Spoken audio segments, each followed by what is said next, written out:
Próximo módulo é primeiro ciclo. Qual é o nosso objetivo aqui, Gabriel, nesse tema? Não é incentivar ou mesmo prescrever o uso de hormônios. Pelo contrário, é justamente fazer com que as pessoas tenham uma visão de farmacologia, um conhecimento que você não vai encontrar em nenhum lugar, mas que possa te trazer, acima de tudo, responsabilidade nas suas decisões. Assim, com esse tipo de informação, você não está na mão do marombeiro ou do instrutor que vai prescrever o ciclo para você, porque você tem uma informação muito superior à dele sobre farmacologia para compreender e tomar uma atitude responsável. Testosterona. Ela é o melhor hormônio para ganho de massa muscular. É a base. Por quê? Em primeiro lugar, vamos diferenciar aqui alunos de alunas. Boa. Tá? Isso aqui é primordial para você entender o que a gente vai falar. Existem duas características dos hormônios esteroides. A primeira é anabolismo, o que a gente quer. A segunda é androgenicidade. Androgenicidade são efeitos sexuais secundários masculinos. Num homem, androgenicidade, mais agressividade no treino, às vezes um pouco mais de queda de cabelo, mas se limita a isso. Mais potência sexual. Mais potência sexual. Vamos falar a verdade? Pau mais duro. É isso. Acabou. Agora, para a mulher é tudo que eu não quero em termos de esteroide. Então, a androgenicidade. A androgenicidade na mulher é crescimento de pelo em lugares incomuns, que é hirsutismo, então barba, por exemplo. É o crescimento do clitóris, engrossamento da voz, queda de cabelo, acne, etc. Então, assim, tendo dito isso, sim, para homens, testosterona é o melhor hormônio. Por quê? Porque é o que eu já tenho, é o que eu já produzo. E ela não causa prejuízos tão grandes nos nossos marcadores bioquímicos do sangue. Então, assim, o uso de testosterona sozinho, em altas doses, ainda é muito fácil você manter um bom perfil lipídico, os colesteróis todos em nível. A testosterona sendo injetável, eu não tenho nem efeito de primeira passagem no fígado, então eu nem mexo com as minhas enzimas hepáticas. Então, é muito fácil controlar colaterais apenas de testosterona. Agora, quando a gente coloca outros hormônios junto, cada um traz um benefício dele, junto com um prejuízo que eu vou ter que tratar. A conta. A conta. Todos têm conta. Então, assim, é muito mais fácil trabalhar só com testosterona, que é o que o meu corpo já produz, que ele já conhece, já está acostumado, e que vai me dar tanto anabolismo quanto outros hormônios.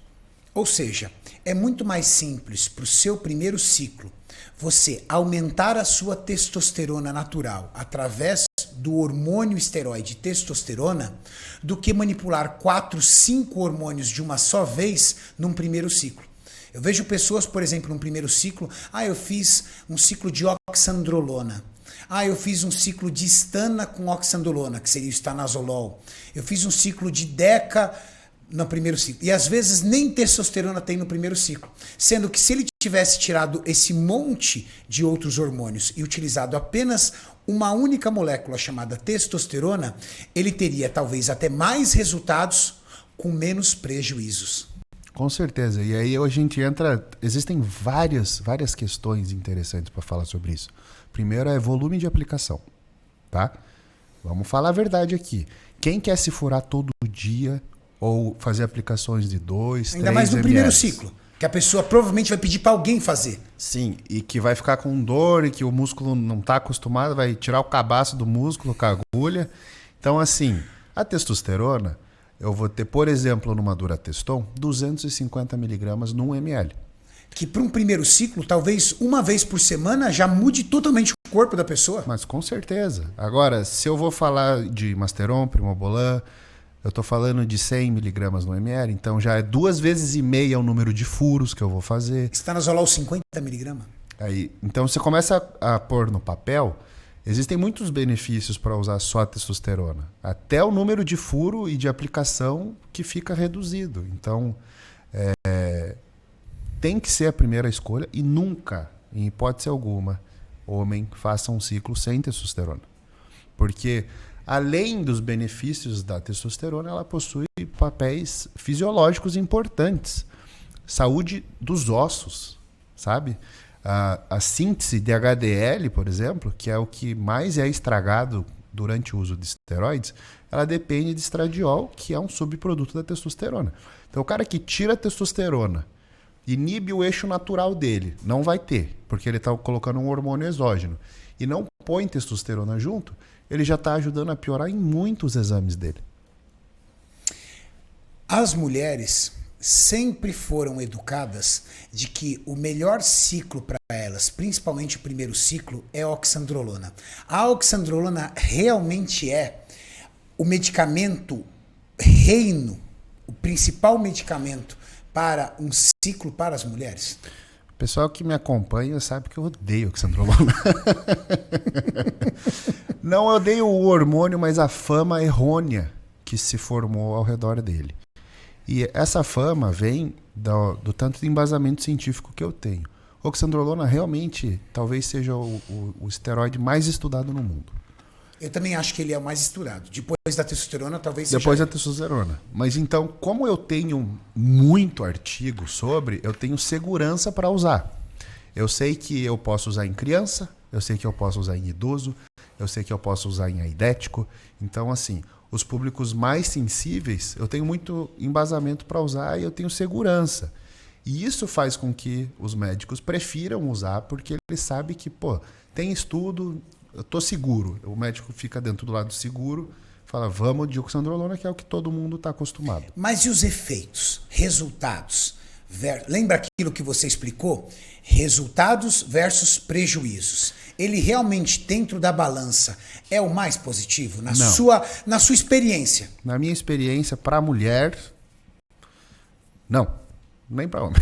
Mas é que assim, a oxandrolona, ela, em mulher, muita retenção, várias reclamam disso, queda de cabelo, acne, e o benefício anabólico dela não é tão grande. Então, assim... Uma Primobolan, por exemplo. Vamos manter... Dose por dose. Dose por dose, miligrama por miligrama. O meu favorito hoje para a mulher seria oximetolona, que seria hemogenin. Olha que incrível, hein? Talvez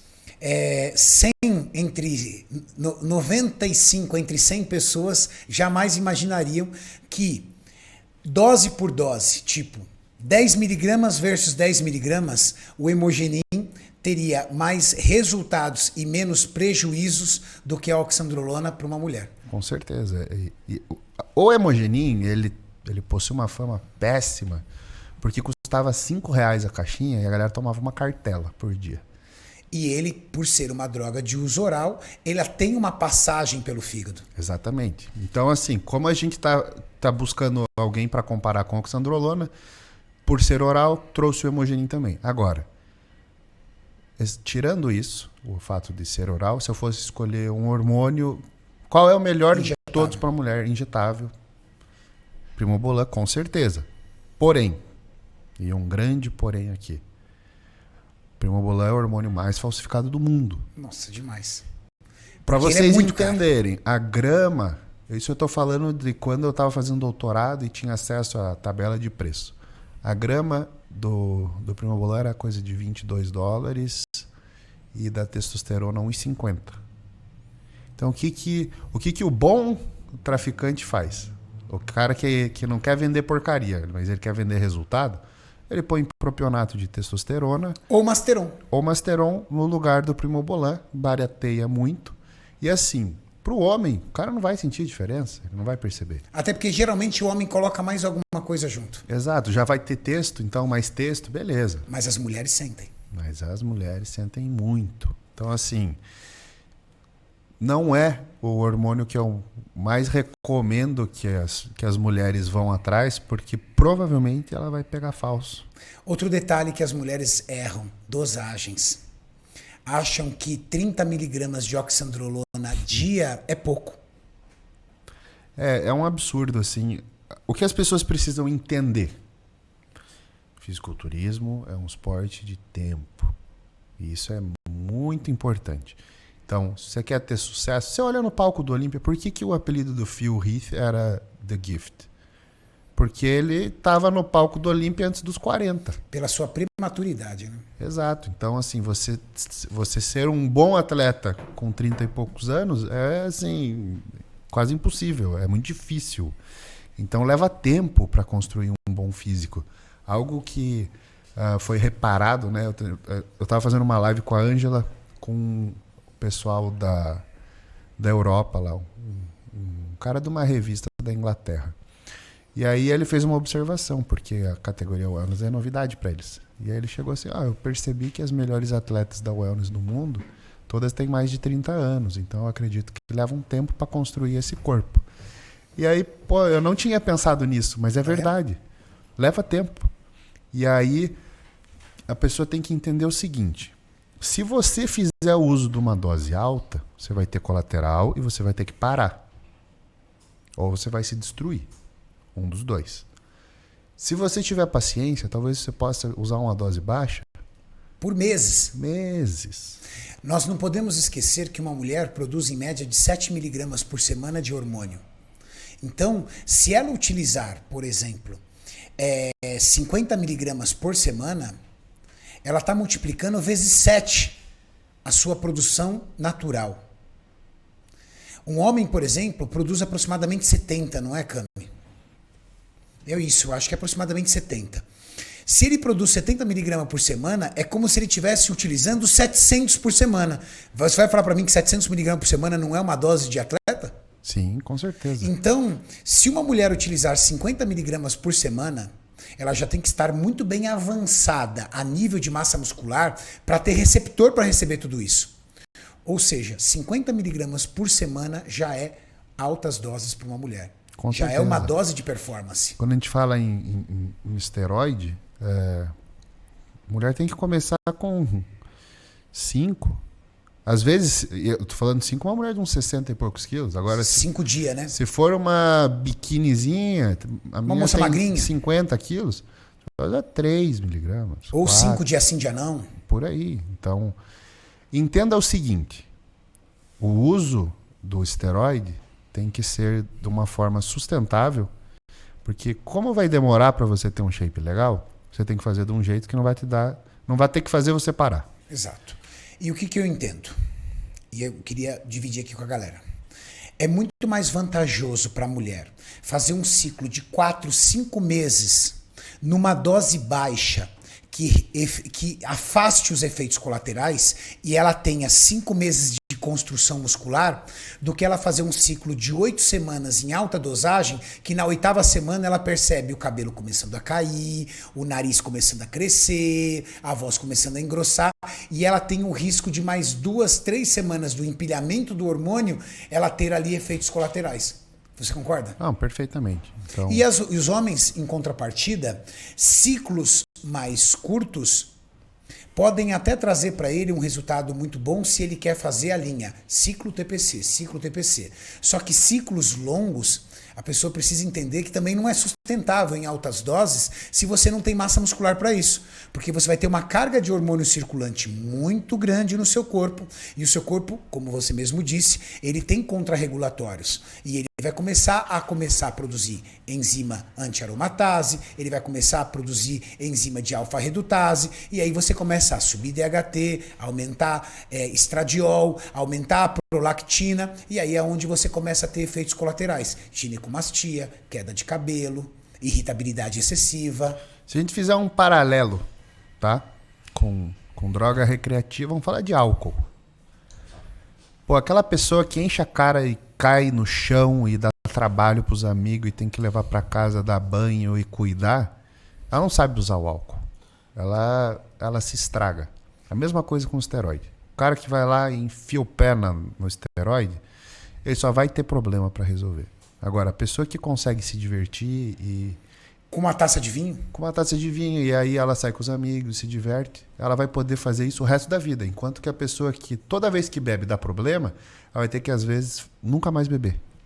Fechado. É isso aí. Nós encerramos aqui esse tema sobre primeiro ciclo. E eu acho que vocês tiveram muita informação para abrir um pouco a mente de vocês sobre farmacologia e metabolismo.